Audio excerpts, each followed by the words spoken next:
Christmas Day. Everywhere you look, Dimbledale is covered in snow. Sally and Jake are keeping warm, though. They're playing snowballs. Jake slips and falls over. "You can't get me now, Sally," he shouts. Then he starts making another snowball. But one of Sally's snowballs lands on the back of his head. "That got him," says Sly. Sally throws again. "Good shot," Sly says. He watches them throwing this way and that. "It's better than a tennis match." "This is a good one," says Jake. "Look out!" He aims it at Sally, but it misses her and lands on the door. "Look out yourself," Sally shouts. While the children are playing, Sly thinks he'll go for a walk. Pick your feet up carefully if you go out walking in snow. Pick your feet up carefully if you go out in the snow. Pick your feet up carefully if you go out walking on ice. Pick your feet up carefully if you go out on the ice. I'm the kind of cat who likes to take my time and sit a while and have a little doze before I go along in gentle style. So listen to my good advice. Pick your feet up carefully if you go out walking on ice. Pick your feet up carefully if you go out in the snow. Sally says, "Shall we have a slide too?" The ice is very thick, so they both slide about on the frozen pond like ice skaters at a championship. Round and round, until Sally stops and points. "Look, a snowman," she says. "Smashing," says Jake. "Let's knock him down." "Better not," Sally says. "I'm not sure it is a snowman after all." It's Harry, Big Harry, standing alone in the icy snow. Harry, Big Harry, he's made something new that he wants to show. There's nothing he likes more than making new things for Sally and Jake to enjoy. There's nothing he likes more than seeing them play with a toy made by Harry.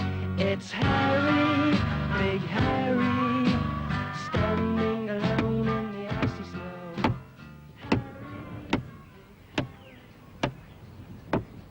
The children wonder why Harry's working today.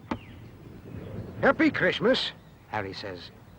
"We thought you were a snowman," says Sally. "Haven't got a nose like a carrot, have I?" Harry asks, but he feels his nose just to make sure.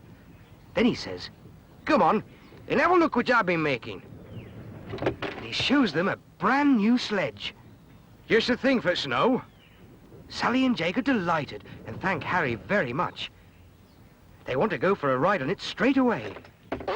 Harry says, "Hang on, I'll bring my sledge too, we'll have some fun." All three of them set off for the hill behind the house, pulling their sledges over the thick, white snow.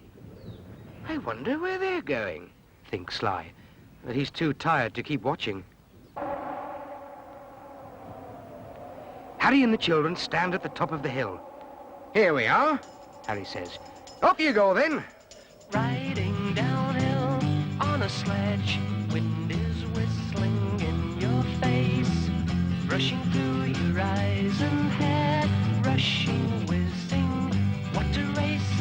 Lying flat or sitting up, jumping, bumping, bouncing high, darting, flying on and down, while the ground is sweeping by, faster, faster to the end. See a snowdrift, it's not far.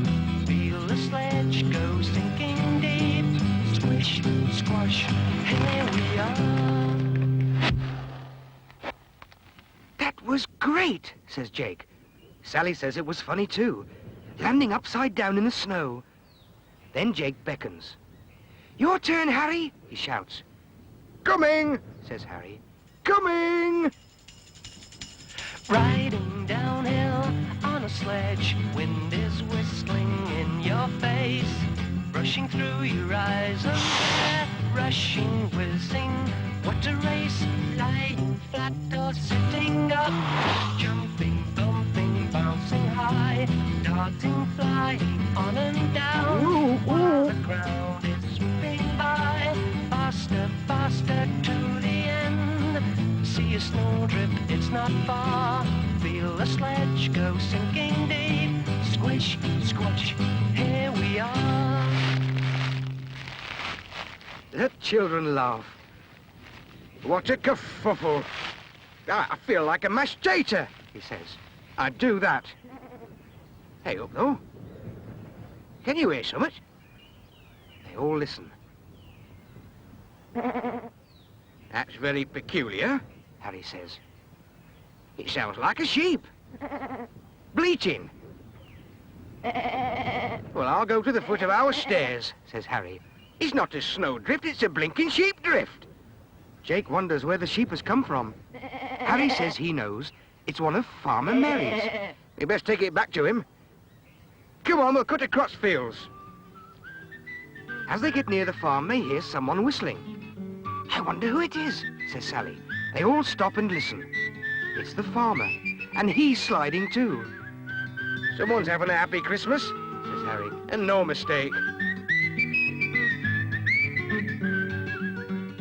It is very easy to whistle all the day long. Just listen carefully to the words of my song. Put your lips in an O and blow and blow and blow. That's all you have to do to whistle all the day long.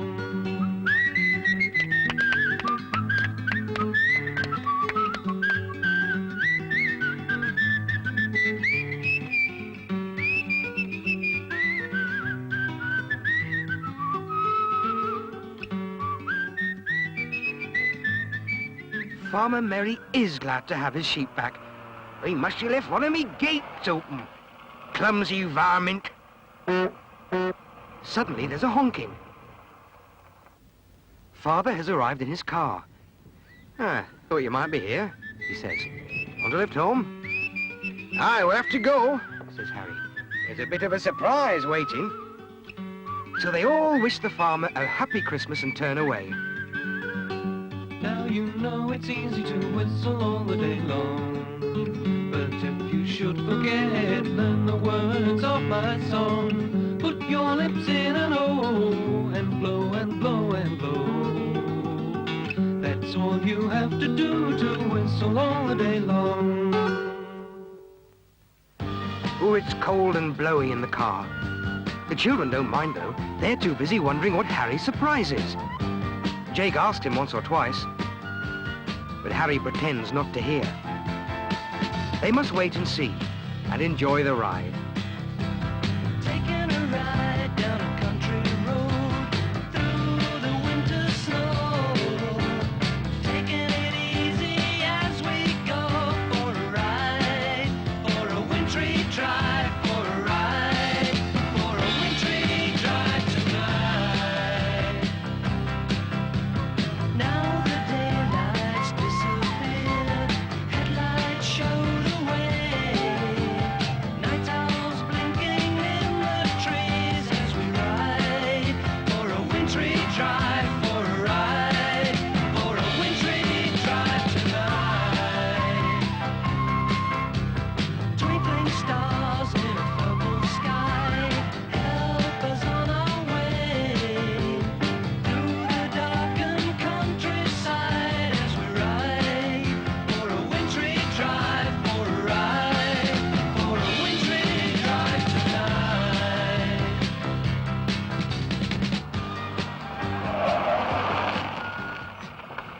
Straight to barn, Father, says Harry. Inside the barn, Mother and Granny are waiting. Harry is giving everybody a Christmas party. That's the surprise.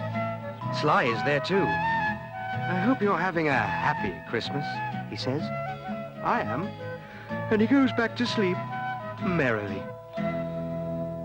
Sally and Jake and their mother and father and Granny and Sly the cat and Harry too. All of them live in a village called Imbledale, where there's always lots of things to do. Sally and Jake enjoy each day. Sly is never far away. Mother and father both work in a little shop. Granny's often busy, Harry is too. But all of them are happy Dimbledale, 'cause